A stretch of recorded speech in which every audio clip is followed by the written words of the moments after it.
So when I attended the Sphere Summit in the summer of 2024, I encountered this short book by Arnold Kling called The Three Languages of Politics.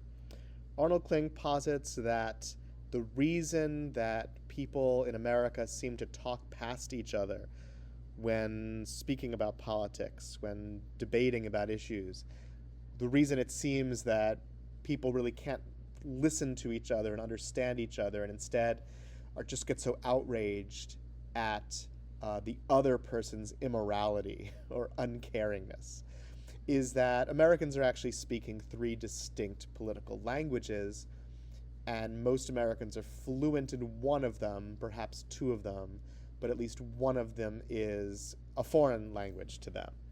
For Kling, one of the languages is the language of oppressed versus oppressor. In that language, it's important to stand up for underprivileged identities and to avoid causing disadvantaged groups to struggle. And so there is a whole vocabulary and a whole way of speaking and a way of thinking that matches this language. Another political language is liberty versus coercion. In this language, you stand up for individual rights and you avoid taking away people's ability to make their own choices. The third political language, according to Kling, is civilization versus barbarism, in which it's important to stand up for Western values and avoid assaulting our civilization's moral virtues and traditions. So you can think about which of these political languages you are most fluent in. Maybe there's someone in your life who is fluent in a different political language, and it's really hard for you to have political conversations. When I teach about this with my 8th graders and we're studying political parties, I do map this onto political parties here. So if you speak the oppressed versus oppressor language primarily, you are most likely a Democrat. You would label yourself a progressive. If you speak primarily the civilization versus barbarism language, you would be most likely a Republican and consider yourself conservative. The liberty versus coercion language, I labeled libertarian. It's in the middle. It's not because libertarian is centrist. It is not. It's that libertarians, at least in the current political environment, straddle Democrat and Republican issue positions depending on the issue. So libertarians are more likely to side with the Democrats on issues like immigration, LGBTQ rights, abortion, more likely to side with Republicans on issues like taxes, healthcare, climate policy, guns, prioritizing liberty and the government staying out of people's business. So this brings me to DEI, diversity, equity, and inclusion. My diagnosis of the DEI dilemma that we all are facing in schools is that educators tend to address DEI by speaking only the progressive language of oppressed versus oppressor. And the result is that while progressive speakers see DEI as reflecting universal values, in other words, progressive speakers believe that DEI is a no-brainer. Of course we should do these things. Of course we should speak this way and be careful in these ways, and because it's the right thing to do, it's the moral thing to do. Those who speak other political languages often see DEI as an effort at indoctrination.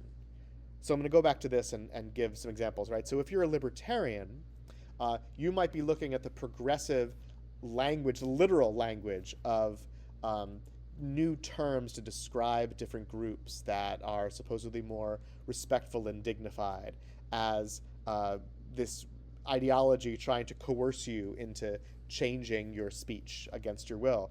You might be looking at the effort to state your pronouns before when you're introducing yourself, or to do land acknowledgments to Native Americans who used to occupy the land that you are on as an affront to your liberty. If you speak the conservative language, you're likely to look at an issue like immigration, where DEI advocates are very supportive of people who are undocumented, who have come here to search for a better life, perhaps fleeing political persecution or war or violence, Those are people who have been oppressed and are looking to start a new life for their families.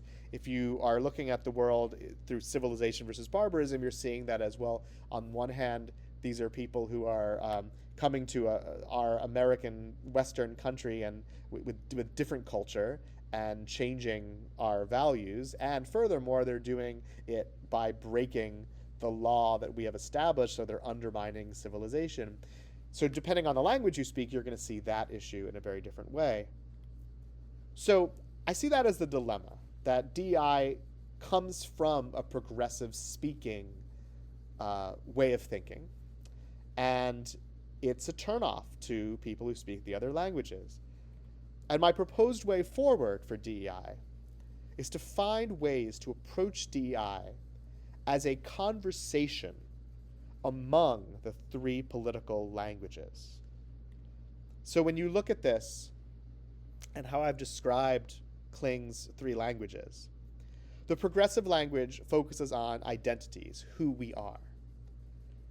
The libertarian language focuses on rights, what we can do. And the conservative language focuses on values, what we believe. And these are all topics, questions that we want students to be grappling with, thinking about, using as they analyze their world. So putting these three languages in conversation with each other and getting students to critique the different ways of thinking about diversity, equity, and inclusion, and belonging, and justice, and access, and identity, and all of the different letters that make up the ever-expanding acronym of DEI. This is a good thing that deepens the students' study of this topic. What I want to do in this presentation is give examples from a 7th grade sequence that we use here at Almaden Country Day School, and show how, as we go through, show how this is encouraging students to interact with all three of these political languages, to practice speaking them in a way, and how it leads to richer DEI discussions. So in 7th grade social studies, we begin with this map, which when people come across it, the first thing they often say is, well, that map's upside down. And of course, it's upside down to us because we are used to seeing the north up map. This, of course, is a south up map. And there are many reasons to look at the world like this, to challenge our perception. Here's a quick clip from the West Wing that I think encapsulates the importance of looking at a map like this. When third world countries are misrepresented, they're likely to be valued less. When Mercator maps exaggerate the importance of Western civilization, when the top of the map is given to the Northern Hemisphere and the bottom is given to the Southern, then people will tend to adopt top and bottom attitudes. But wait, where else could you put the Northern Hemisphere but on the top? On the bottom. How? Like this. Yeah, but you can't do that. Why not? Because it's freaking me out. So using this map is the start of an effort in our 7th grade curriculum to decenter whiteness, white culture, American culture, Western culture. And decenter, of course, is from the progressive language vocabulary. So continuing on, the next thing we give them is this anthropology article called Body Ritual Among the Nasirema. It's from the 1950s. The premise here is that Horace Minor, an anthropologist, embedded himself in this very strange, exotic culture called the Nasirema, and has looked specifically at why the Nasirema seem so afraid of their bodies and what will happen if they don't do particular things to their bodies. So here's an excerpt about a shrine that they keep in their homes, in this chest of magical charms and potions, and how they go to medicine men, reward them with substantial gifts, and get these curative potions. They give the list of ingredients in an ancient and secret language to an herbalist who provides the required charm, and on and on and on. And the kids are taking notes on this, and they're sharing inferences about what this society must be like to subject themselves to these awful rituals. And when it gets revealed that Nasirema is simply American spelled backwards, and this is a description of our own society, but just in language that makes you think about an exotic, weird culture. So this paragraph is really about a medicine cabinet in our bathrooms. We keep medicines there. We go to the doctor. We get a prescription. We give the prescription to the pharmacist. And when they realize that, and they see how, it's not that only we otherize groups that aren't ourselves, but that we could be otherized ourselves. And this is what it would look like to have American routines be described as exotic rituals, as scary and dangerous and ill-advised. So, of course, our creative writing activity that we do with the 7th graders is we ask them to observe an American routine and then write about it as if it's a Nasirema ritual. We make a website where we publish all of them. Here's one. The Nasirema believe that if they are tortured, they will live longer, and might be tortured worse if they don't go to the torture temple. The Nasirema believe they should cast evil souls into the dark abyss by doing a peculiar ritual. The Nasirema believe you should pretend to be something you're not and present that to people. And on and on and on. And so they enjoy doing this, but the point is to notice when we are, through our language, making something that is routine to one group seem weird and strange and peculiar to another. Then we start to look at greetings around the world, and they do a little research activity where they learn about the differences in custom and how you greet.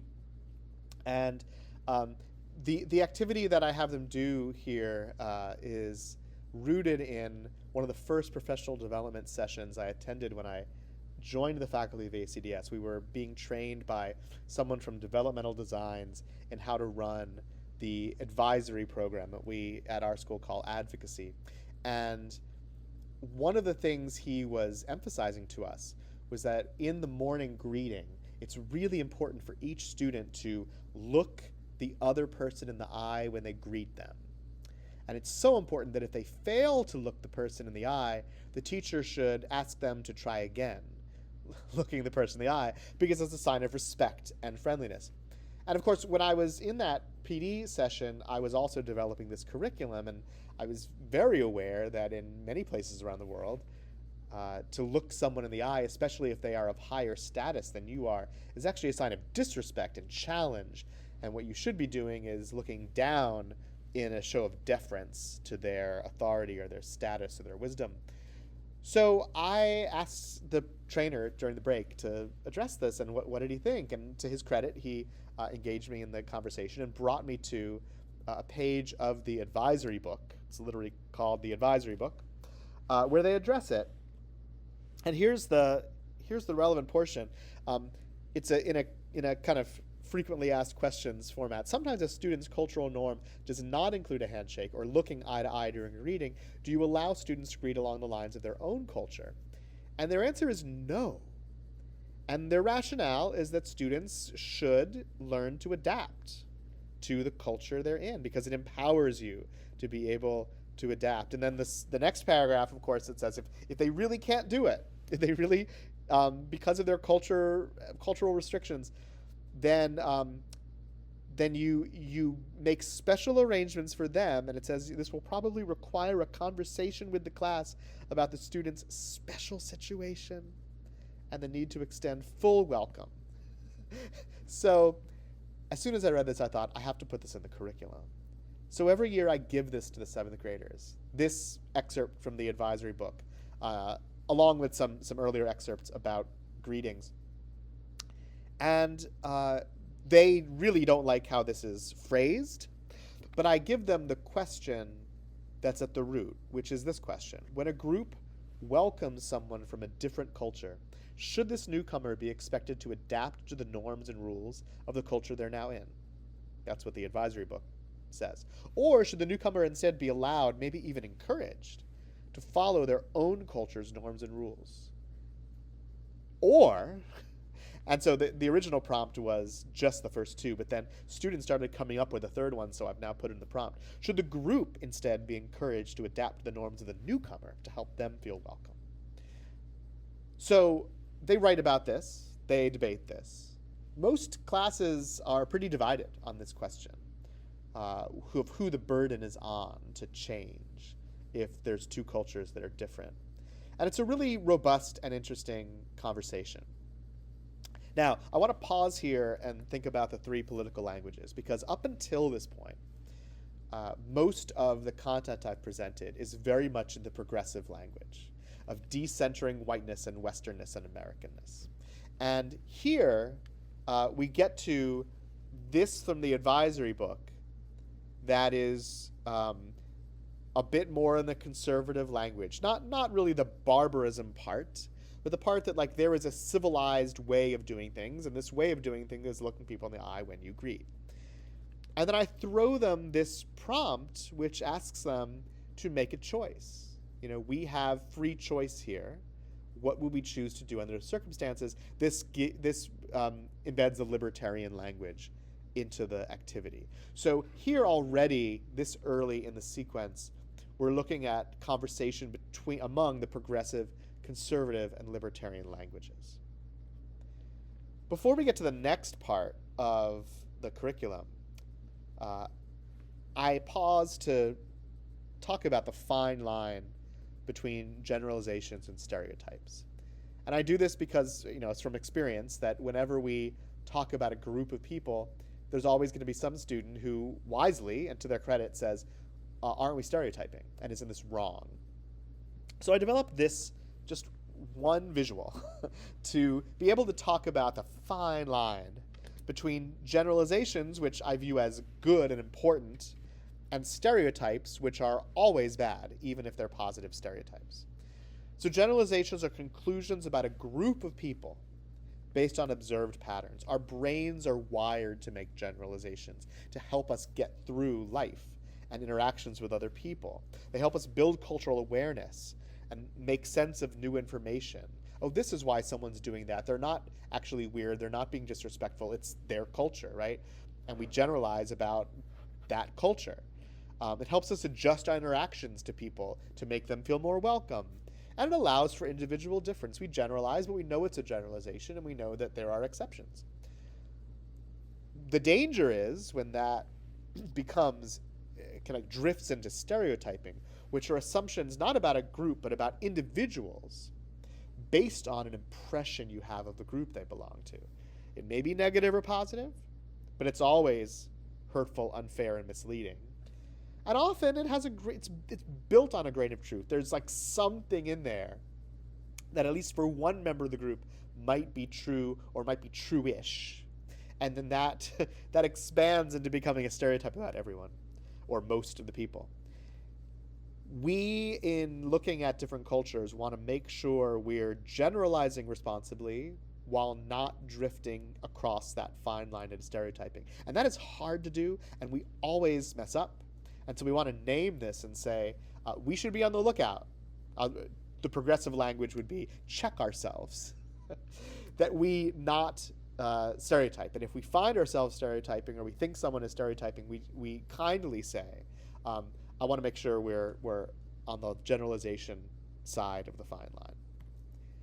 So the next activity, I start with this classic, by this point cliched story. Two young fish encounter an older fish swimming in the opposite way. He nods at them and says, "Morning, boys, how's the water?" Once he swims away, one of the young fish asks the other, "What the heck is water?"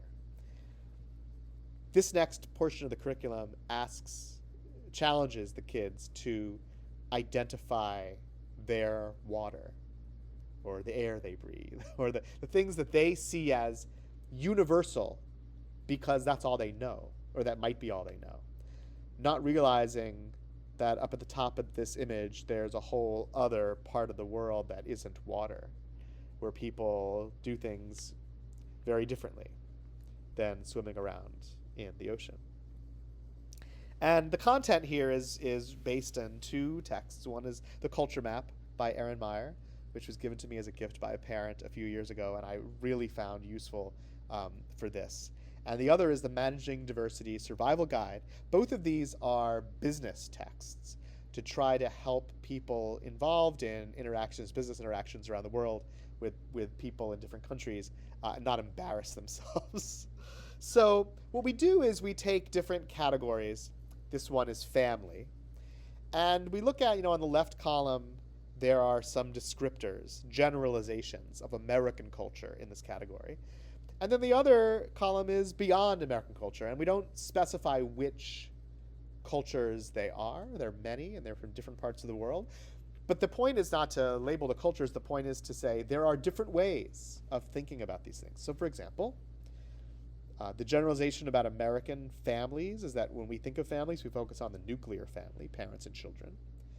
Many other places in the world, family means an extended clan of all sorts of different relations. We have an English word, cousin, which in many languages, there isn't a word for cousin. The word is like depending on how you're related to someone and what gender you are and what birth order they are. There are different words describe the different relations because the extended family is so central. In American culture, the generalization is that we see our responsibility to self, for self-care and making sure that we are okay within the context of our family, almost defensive against family. Whereas many places in the world, the responsibility is to family, to the point where it's a loyalty test about family, making sure that we subsume ourselves to the needs of our family. And we in America value youth and potential. We're a culture that's about growing and improving with each generation. Many other cultures value more age and wisdom. America is a society of nursing homes. Many other places in the world could not fathom putting their elderly relatives in nursing homes. So, the questions we ask the kids, and they do turn in talks and they journal quietly, they're choosing one of these questions to address. How fair is this generalization of American culture? Can you think of examples? Are you familiar with cultures that would identify with the second column? Sometimes it's the culture that their family is from or members of their family are from. Sometimes it's a friend or a neighbor. And what situations might lead to misunderstandings, awkwardness, or worse? When you put them in that situation, when you have two people from different cultures that are interacting or observing each other. Here's one which is the category of time, and these are just a few of the many that we give them.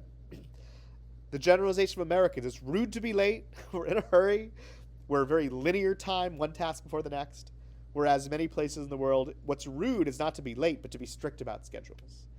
That if you're late, it means you were doing something important and you needed to nurture that relationship, and that took priority. And that many tasks at once, you can be flexible. Here is an illustration from the culture map of countries that are more linear time versus flexible time. Communication, Americans being simple and clear and precise, direct, whereas many places are more nuanced and layered, and you're expected to read between the lines of something, and even if you're not saying it directly. Americans make arguments. Many other cultures tell stories. There's the classic movie scene in tons of different movies where the quote-unquote ethnic character sits the protagonist down and tells a very wise, slow story in a deep voice, gets them to understand, finally, what all the Americans have been arguing about. Here is also from the culture map, low context communicating cultures and high context. The U.S. is at the extreme low context in all of these countries. Here's a great dialogue that I show the kids, also from the culture map, using Mr. Diaz and Mr. Chen, so we see the different cultural identities here in their names. It looks like some of us are going to have to be here on Sunday to host the client visit. I see. Can you join us on Sunday? Yes, I think so. That would be a great help. Yes, Sunday is an important day. In what way? It's my daughter's birthday. How nice. I hope you all enjoy it. Thank you. I appreciate your understanding. Diaz laughs about the situation now. I was quite certain he said he was coming, Diaz says, and Mr. Chen was quite certain he had communicated that he absolutely could not come because he was going to be celebrating his daughter's birthday with family. This shows, of course, the prioritization of family, but also the indirect communication that Mr. Chen is using. He says yes twice, but he means he can't come. We talk about status. America is an egalitarian culture. Even though we have leaders, we believe that leaders are just as good as anyone else. We are all created equal, whereas in many places, the hierarchical cultures have a top-down authority, and that you feel security in knowing your place in the status hierarchy, even if you're not top status. So while in America we have a culture of challenging authority to solve problems, in many places the priority is to respect authority and accept hardships as just your lot in life. You don't challenge the status quo. Rewards are based on individual achievements versus based on seniority or relationships.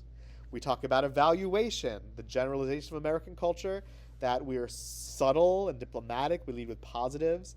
At ACDS, the staff is told when we write report card comments, always lead with something good before you get to something bad. Whereas many cultures, you're blunt and you're straight to the negative, right? And also a difference in the private criticism versus the public criticism to act as a deterrent. And of course, for all of these, we're making generalizations, but we're asking the kids for each of these, how fair is this generalization? We're giving them an opportunity and encouraging them to push back on this idea and to think about the interplay between them. Here is a fun Anglo-Dutch translation guide. And this is just British and Dutch. So this is not even like all across the world. These are two societies that are pretty close proximity to each other. And still, you have different direct versus indirect communication styles. About self, Americans focusing on the individual independence versus on the group interdependence.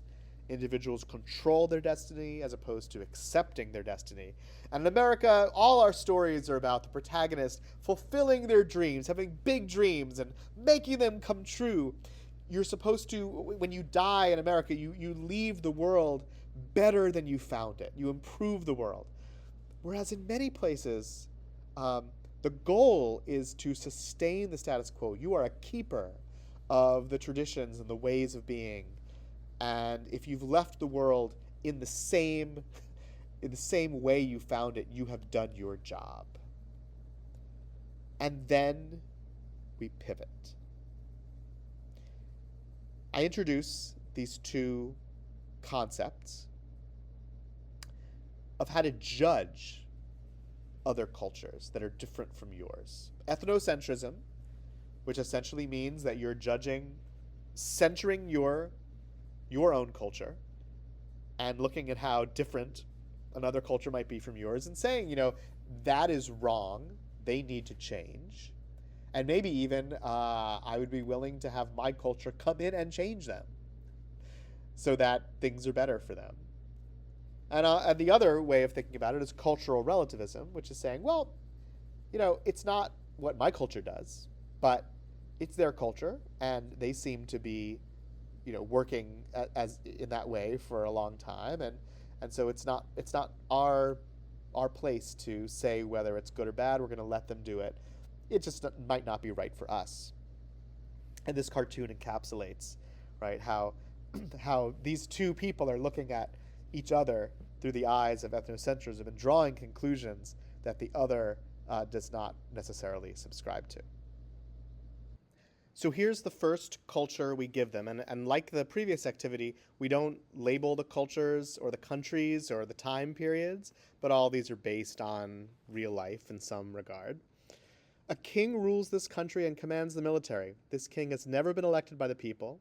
He rules because his father, grandfather, and many generations of male ancestors ruled before him. The king's command is final, and no one has authority to block his orders. He may serve for life, and after he dies, his son will inherit the leadership of the country. This culture believes strongly in respecting authority. So what we ask, and the kids are in groups, maybe about 3 or 4, and we ask them to talk this through. Would you judge this culture using ethnocentrism or cultural relativism? And they vote. Now what happens with this culture is that they're divided. Some of them see this, recognize this as kind of like the type of culture from the fairy tales they know growing up, of a kingdom. Some of them recognize this as the way a lot of countries are set up now, and especially throughout history, and say, well, that happened, so we're going to be okay with it. Others look at this and say, oh, that's awful. We should be ethnocentric. We should say this is not the way we do it, and they shouldn't do it either. And so we have that conversation. I'll show you a few of the scenarios we use. We use a lot more than I'm going to show you, but culture B. In this culture, children attend school for only a few months each year. The rest of the year, they enjoy each day with their families, accompanying them to their jobs, where they serve as assistants to their parents and relatives, and taking leisurely lunch breaks together for up to 2 hours. Children do not learn much academic content during the year, but their culture prioritizes family. Now, for this one, nearly everyone will vote for cultural relativism and say, it may not be for us, but if they prioritize family, that's okay.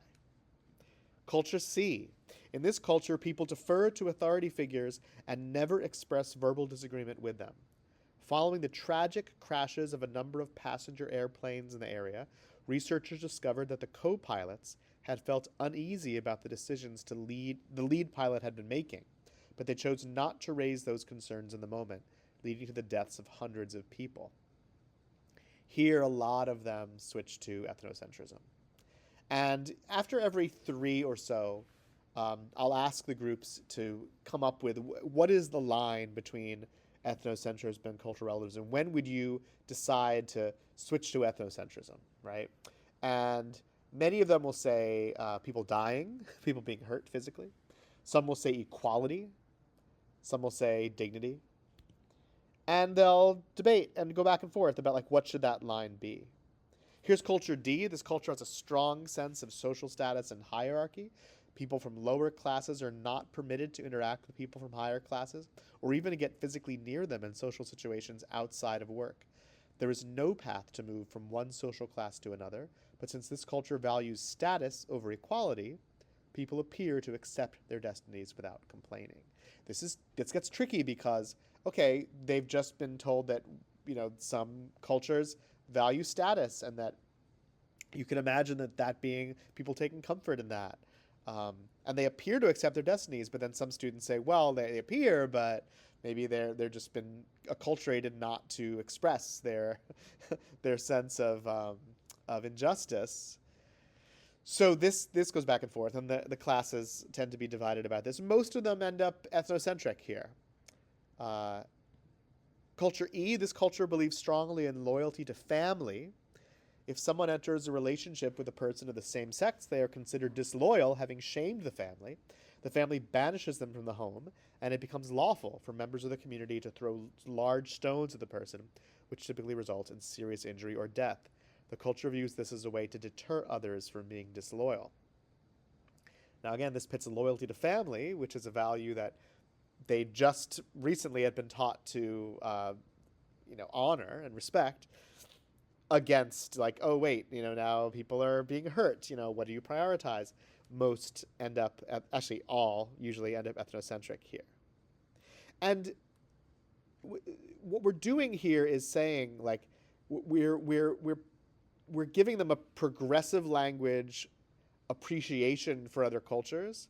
And then here, we're taking the conservative language of civilization versus barbarism and saying, are there times when you would look at other cultures and say, you know what, that's not just the way that culture is, that's barbaric.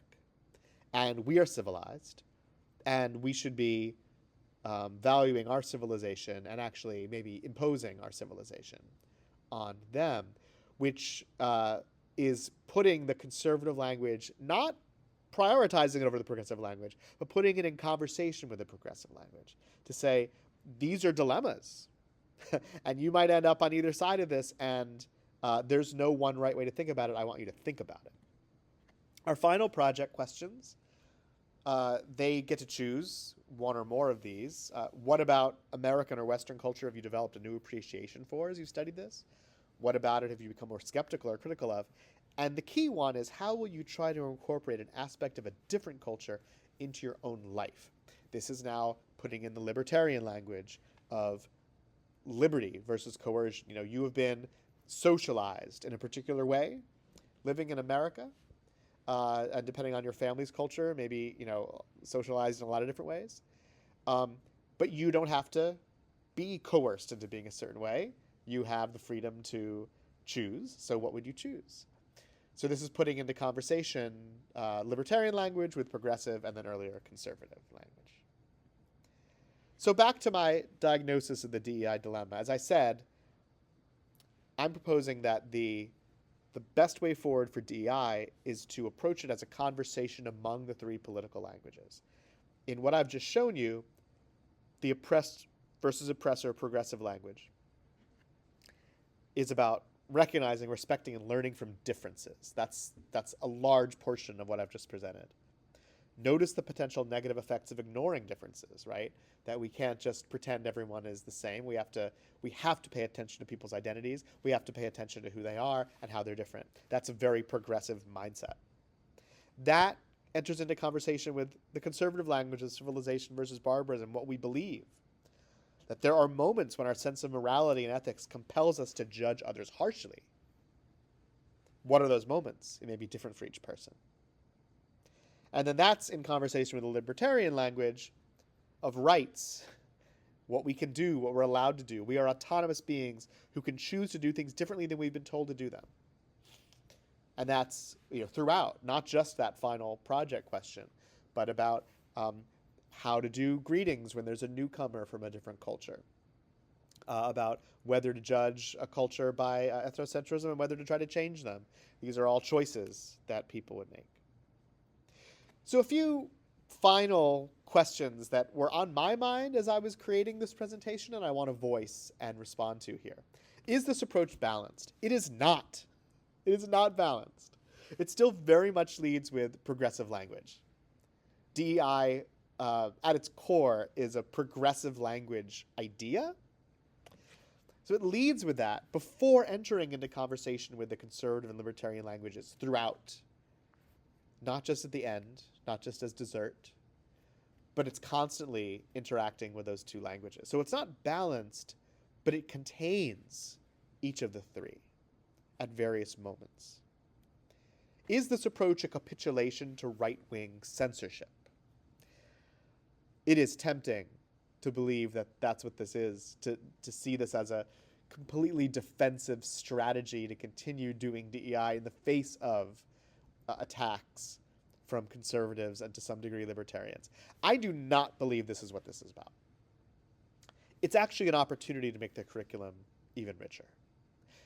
I created this curriculum long before I learned about the three political languages. As I read about it, I realized that's what I had been doing and that's why it was working well. And I think that, you know, if we come back to these languages, each of these things, who we are, what we can do, what we believe, is a valuable aspect in any student's learning, in any class's learning. I'll just say there are schools, often independent schools, where, and they exist in very progressive blue bubble places, where DEI is taught as simply like, this is the way things are, this is the truth, and it's what we all believe.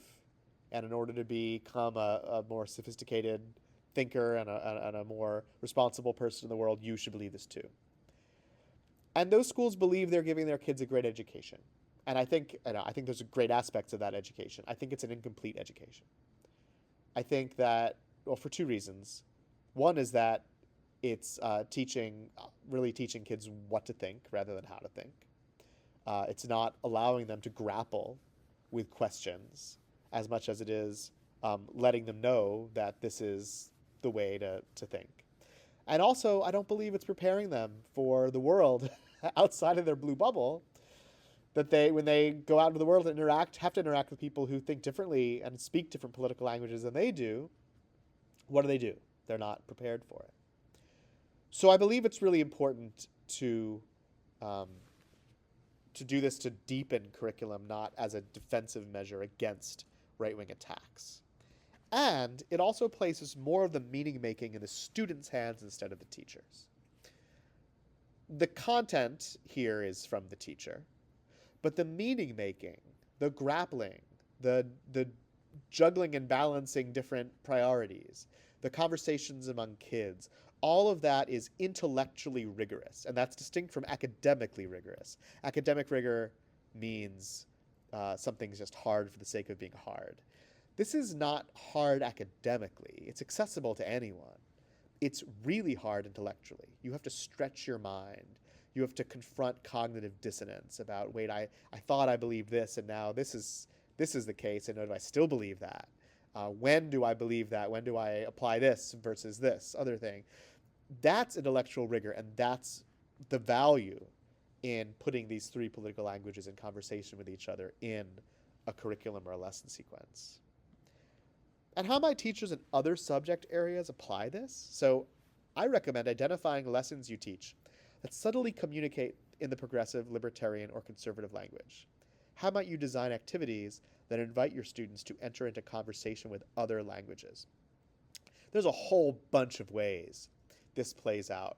A classic example is curricula about anything having to do with colonization or missions, right, in studying about the Americas, is inherently in a conservative language of, I'll go back to looking at these, of civilization versus barbarism. That here's these Europeans who come and start a civilization in a new world.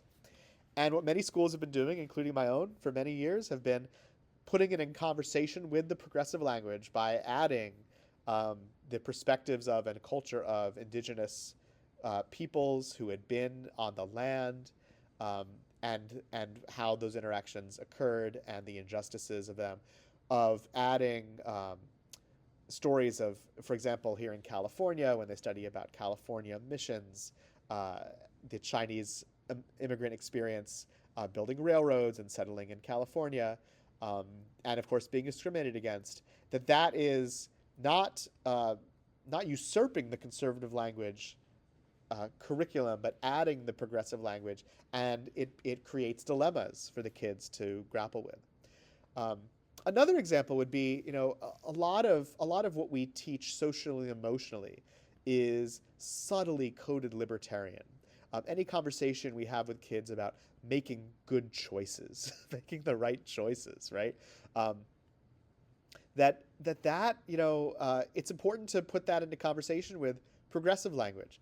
For example, behavior choices that a white student might make, the process of making those choices might look different than a student whose parents are immigrants from an Asian country, where the choice they make might put them in the conflict between what their culture says is the right thing and what their school says is the right thing. It might be different from a black student who's deciding whether to make a certain choice because, depending on the choice they make, it might reflect on their entire group, because there's a stereotype that they don't want to exacerbate among their white peers. So there's all sorts of identity-based considerations when you're doing a conversation with kids about we all have the freedom to make choices, and what are the right choices. It's a lot more complicated than that. So these are examples of when it's useful, beyond just like this particular curriculum that I'm showing you, to think about the three languages in conversation with one another. So in that spirit, I encourage you to enter into conversation about today's session with one or two others around you. What have you developed a new appreciation for? What are you critical or skeptical of? And what might you incorporate into your own work? Thank you for listening.